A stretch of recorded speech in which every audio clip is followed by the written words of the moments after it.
नगर मनमाड महामार्गावरील सावळी विहीर जंक्शन येथे सुरू असलेल्या रस्ते आणि उड्डाणपुलाच्या कामामुळे निर्माण झालेली वाहतूक कोंडी पुढील 3 दिवसात दूर केली जाईल। त्यासाठी राष्ट्रीय महामार्ग प्राधिकरण, सार्वजनिक बांधकाम विभाग, संबंधित ठेकेदार, पोलीस प्रशासन, ग्रामस्थ यांच्या बैठकीत आराखडा निश्चित करण्यात आलेला असून गुरुपौर्णिमेपूर्वी रस्त्याची एक बाजू पूर्ण करून वाहतुकीसाठी खुली केली जाईल, अशी माहिती डॉक्टर सुजय विखे पाटील यांनी दिली आहे। सावळी विहीर येथे नगर मनमाड महामार्गाचे काम आणि राष्ट्रीय महामार्गावरील उड्डाणपुलाचे काम एकाच ठिकाणी सुरू असल्याने वाहतुकीवर ताण आलेला आहे। त्यामुळे नागरिकांना मोठ्या वाहतूक कोंडीचा सामना करावा लागत आहे। या पार्श्वभूमीवर डॉक्टर विखे पाटील यांनी प्रत्यक्ष पाहणी करून नाशिक विभागातील राष्ट्रीय महामार्ग प्राधिकरणाचे अधिकारी, नगर विभागाचे अधिकारी, संबंधित ठेकेदार, पोलीस प्रशासन तसेच सावळी विहीर बुद्रुक, निमगाव, निघोज आदी पंचक्रोशीतील ग्रामस्थ उपस्थित होते। यामध्ये दोन्ही भाग आहेत। काही ठिकाणी खरोखर दूध बसवीवर खरोखर कारवाई होते आणि काही ठिकाणी अधिकाऱ्यांवर प्रेशर आणून चुकीचे पंचनामे देखील केले जातात। हे जे काही आज वर्तमानपत्र आणि मीडियाच्या माध्यमातून असं वाटत आहे की महाराष्ट्राला निर्मिती झाल्यापासून आणि देशाला स्वातंत्र्य मिळाल्यापासून मागच्या 15 दिवसामध्येच कारवाई होऊ राहिल्याच्या अगोदर कारवाई झालेल्या नव्हत्या असं चित्र मीडियाच्या माध्यमातून निर्माण केलं जातं। याच्या अगोदर पण अधिकारी काम करत होते, पण आता प्रासंगिक काही ठराविक एक वेगळ्या बातम्या तयार होणं हे आता नैसर्गिक भाग आहे। त्या बातम्याच्या अनुषंगाने कुठंतरी वारंवार कारवाईचं नाव दाखवण्याच्या नावाखाली चुकीचे पंचनामे आणि चुकीच्या ठिकाणी कारवाई पण होऊ राहिली, ही पण वास्तविक।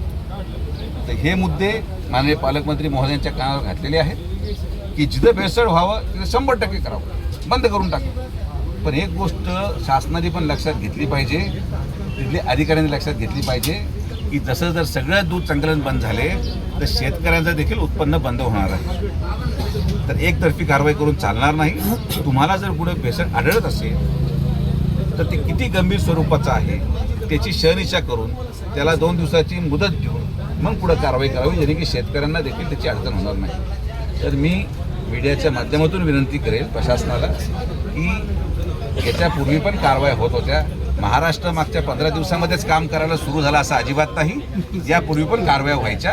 पण मला एक गोष्ट कळत नाही की मागच्या 15 दिवसामध्येच कारवायांची एवढी प्रसिद्धी का होऊ राहिली, हा माझ्या मनामध्ये प्रश्नचिन्ह आहे। तुकाराम मुंडे आल्यामुळे या कारवाया सगळ्या होत्या, कोंडी होत आहे। त्याचप्रमाणे धुळीचं देखील मोठं साम्राज्य आहे। आपण काही ठेकेदाराला काही सूचना केल्या आहेत का?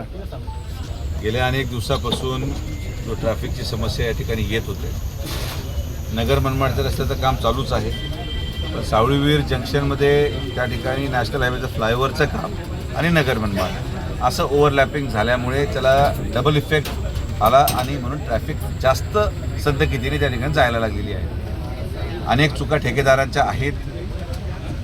दोन्हीही डिव्हिजन म्हणजे नाशिक डिव्हिजन नॅशनल हायवे आणि नगर डिव्हिजन या दोन्हीही डिव्हिजनच्या अधिकाऱ्यांना आणि सर्व ठेकेदारांना आज इथे एकत्रित बोलून सावळी बुद्रुक, निघोज, निमगाव, सावळी खुर्द अशा या सगळ्या पंचक्रोशीच्या ग्रामस्थांना एकत्रित घेऊन सगळ्या प्रश्नांवर चर्चा झाली।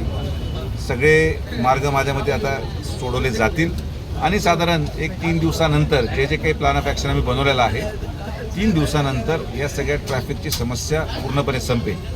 राहिला मुद्दा धुळीचा, तर एक गोष्ट मला आवर्जून सांगायची आहे की जेव्हा आपण भराव करतो हायवे करत असताना, तर तो भराव हा आपल्याला पूर्णपणे कोरडा होऊन द्यावा लागतो, जेणे की त्याच्यावर डांबर टाकता येईल। जर पाणी टाकण्याची मागणी आपण मान्य केली तर तो भराव कधीच कोरडा होणार नाही, रस्ता खचेल, जसं राहुरीमध्ये अनेक ठिकाणी झालेलं आहे। तिथं लोकांच्या आग्रहामुळं काही प्रमाणात रस्ता हा लवकर करण्यात आला आणि म्हणून तो रस्ता खचला। तर आपल्या इथं ते होऊ नये म्हणून थोडा धुळीचा त्रास ग्रामस्थांना सहन करावा लागेल। अनेक वर्षाचा प्रलंबित रस्ता आहे, मी सगळे विषय सगळ्यांना समजून सांगितलेले आहेत आणि हा रस्ता मला वाटतं गुरुपौर्णिमेच्या पूर्वी पूर्णपणे एक बाजू म्हणजे आपल्या या फ्लायओव्हरच्या समारोपाच्या जागेपासून तर बायपासच्या सुरुवातीपर्यंत एक बाजू पूर्ण केली जाईल आणि दुसरी बाजू मोटरेबल ठेवली जाईल आणि गुरुपौर्णिमा संपल्यानंतर मग दुसरी बाजूचं काम हाती घेतलं जाईल, असं पूर्ण आराखडा आम्ही आता बनवला आहे। जेवढं अतिक्रमण हायवेच्या हत्यारीत येतं म्हणजे रोडच्या सेंटरपासून 15 मीटर, मग यामध्ये 3 मंदिरं आहेत, काही टपऱ्या आहेत, या सगळ्यांना आपण 2 दिवसाची मुदत देतोय। 2 दिवसामध्ये सगळ्यांनी अतिक्रमण न काढल्यास पूर्ण पोलीस प्रशासनाचा वापर करत सगळे अतिक्रमण काढले जातील. हे मी स्पष्टपणे ग्रामस्थांनाही विनंती केलेली आहे आणि सगळ्यांना सूचना पण दिलेल्या आहे. जी अवजड वाहतूक ठेकेदार जो नेमला गेला तो केंद्र शासनाने त्या ठिकाणी नेमलेला आहे. तो काय माझा ओळखीचा किंवा कोणाचा नातेवाईक नाही.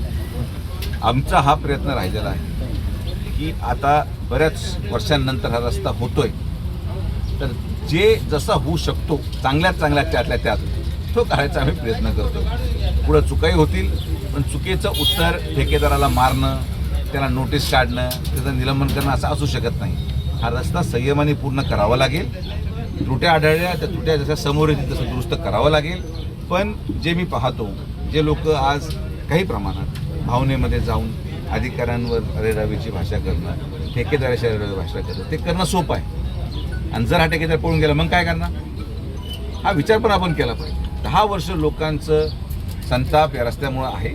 आपल्याला जे नशीब आता आपलं नशीब असं आहे की आपल्याला 40% बिलो घेणारा ठेकेदार. कमीत कमी आमच्या तालुक्यामध्ये तरी कोणी टक्केवारी मागत नाही. ना ग्रामपंचायत, ना सरपंच, ना आमदार, ना कोणी कार्यकर्ते. त्यामुळे रस्ता हा जलदगतीने झाला. जिथं जिथं टक्केवारी मागण्याची अडचण आलेली आहे तिथं तिथं रस्ता होऊन राहिला.